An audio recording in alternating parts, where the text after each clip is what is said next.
అందరికీ praise lord. ఈరోజు ఒక చిన్న విషయాన్ని మీతో పంచుకోవాలని వీడియో చేయడం జరుగుతుంది.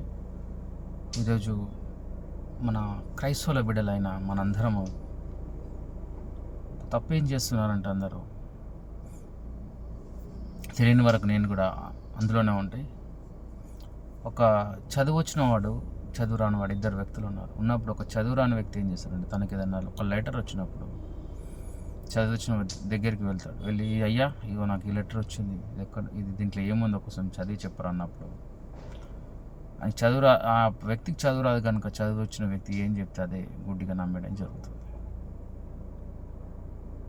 అదే ఇక్కడ కూడా క్రైస్తవులమైన మనము మన దగ్గర బైబిల్ ఉంటుంది, ఇంట్లో చర్చికి బైబిల్ తీసుకెళ్తాం. అయినప్పటికీ ఆ బైబిల్ తెరిచి చదవడానికి సమయం ఉన్న చదవడానికి మనం ఇంటర్ చూపిస్తాం. అవసరమైతే ఫోన్లో సమయాన్ని వృద్ధాపరుచుకుంటాం, కానీ చదవము. చర్చికి వెళ్తాం, అక్కడ పాస్టర్ ఏది చెప్తే అది మనం నమ్మేస్తున్నాం. ఈరోజు పాస్టర్లందరూ కూడా పరిశుద్ధాత్మతో నడిపించబడేవారు లేరు.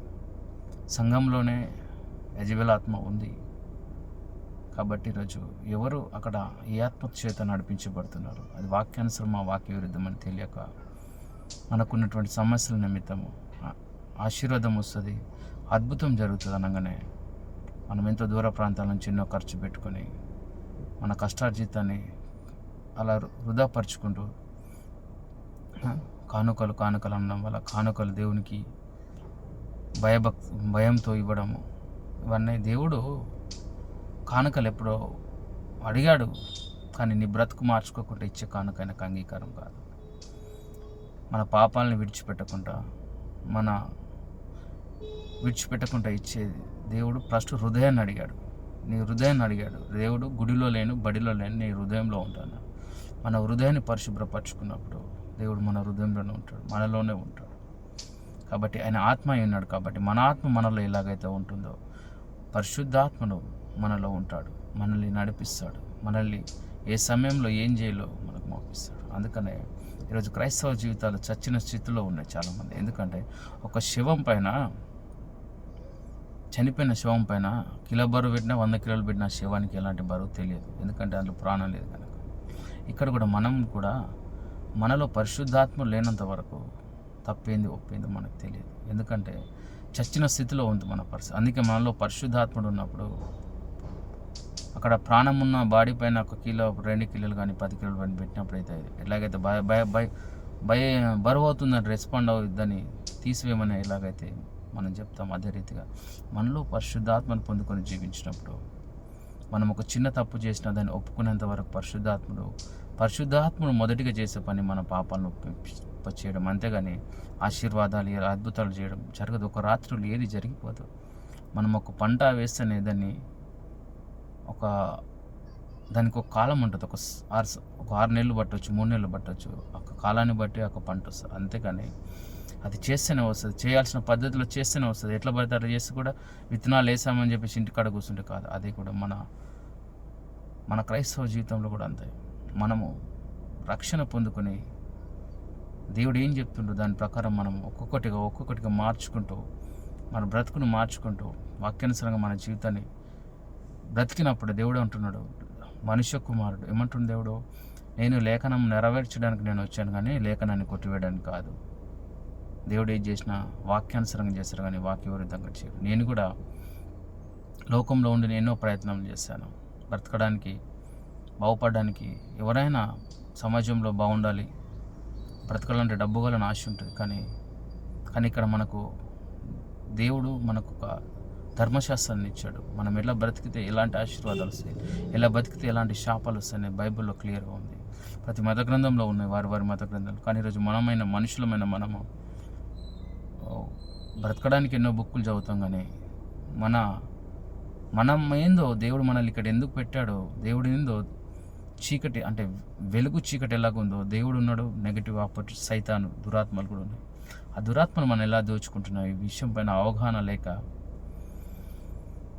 ఏదో బతికేస్తున్నాం. అందుకనే ఏదైనా నేర్చుకొని చేస్తే ఆ పని సక్సెస్ అవుతుంది. అది డ్రైవింగ్ కావచ్చు, వంట కావచ్చు, ఏదైనా కావచ్చు. అందుకని ఈరోజు మనం మానవులమైన మనం అందరము కులం ఏదైనా ప్రాంతం ఏదైనా మనం అందరం మనుషులం కనుక అందరికి ఒకటే నీతి న్యాయం. కాబట్టి ఏది చేయాలి ఏది చేయకూడదు, ఏది చేస్తే మనకి ఎలాంటి శాపాలు వస్తాయి, ఏది చేస్తే ఎలాంటి ఆశీర్వాదాలు వస్తాయి అని తెలుసుకొని క్రమంగా చర్చికి వెళ్తూ అక్కడ కూడా ఎలాంటి ఆత్మ పనిచేస్తుంది. పాస్టర్లు అయినా విశ్వాసులైన అందరూ మనుషులేం కాబట్టి పాపం ఉన్న చోట పాపం వెళ్తుంది. పౌలు భక్తుడు అంటారు, పాపాన్ని ఏలనీయకండి. మనలో ఎప్పుడైతే పాపం ఉంటుందో పాపం మనల్ని వెళ్తుంది. ఎలాగంటే మన శరీరము నిష్ప్రయోజనం.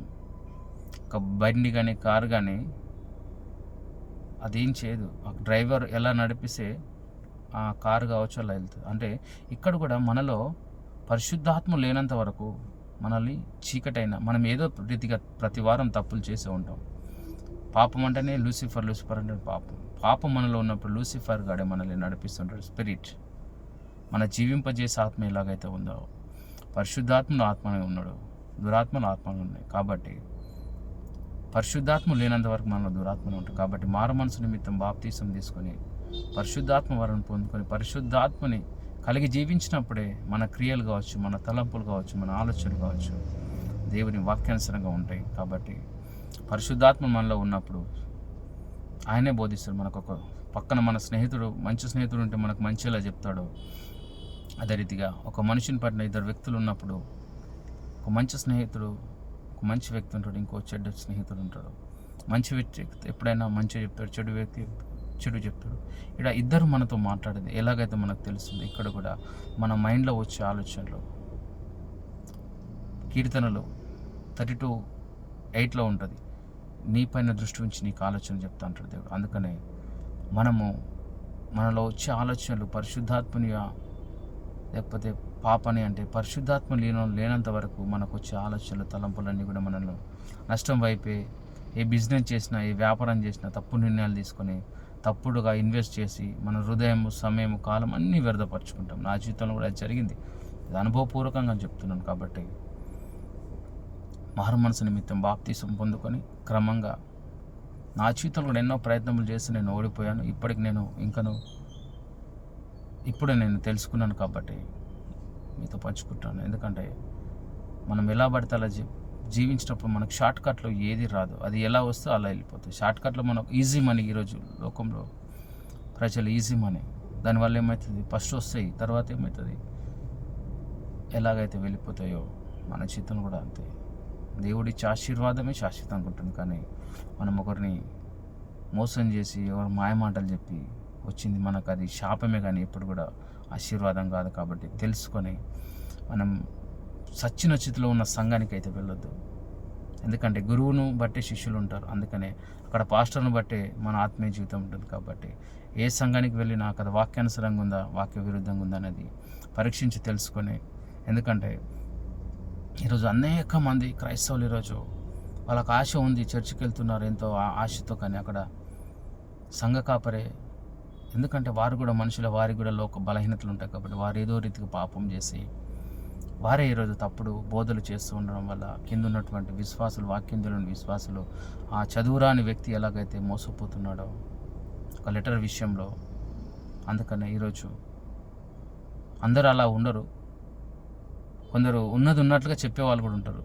కొందరు మోసం చేసేవాళ్ళు కూడా విని ఏదో చేద్దాం, మాట పట్టిద్దామనో లేకపోతే విని ఏదో మోసం చేద్దామని చెప్పేవాళ్ళు కూడా. అందుకనే అక్కడ చదువు రానప్పుడు మోసపోయినట్లు ఇక్కడ వాక్యం చదివినప్పుడు, మనం చదివొచ్చిన వాక్యం చదివినప్పుడు, వాక్యం తెలుసుకున్నప్పుడు మనం కూడా మోసపోయే అవకాశం ఉంటుంది. కాబట్టి మనం క్రమంగా వాక్యాన్ని చదువుతూ వాక్యానుసరంగా జీవిస్తూ మన ఆత్మీయ జీవితాన్ని ఇహమందును పరమందును మనం మంచిగా ఉండాలంటే మనకు ఒకటే లేఖనం, వాక్యాన్ని క్రమంగా చదవాలి.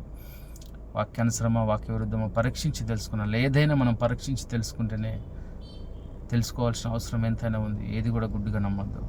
అందుకనే సంఘంకు వెళ్ళి ప్రతి ఒక్కరు పరీక్షించి తెలుసుకోవాలి. ప్రభునామంలో ఈ యొక్క మాటలు మీతో పంచుకోవడానికి ఇచ్చిన దేవుని కృపను బట్టి దేవునికి మహిమ కలుగును గాక. ఆమేన్.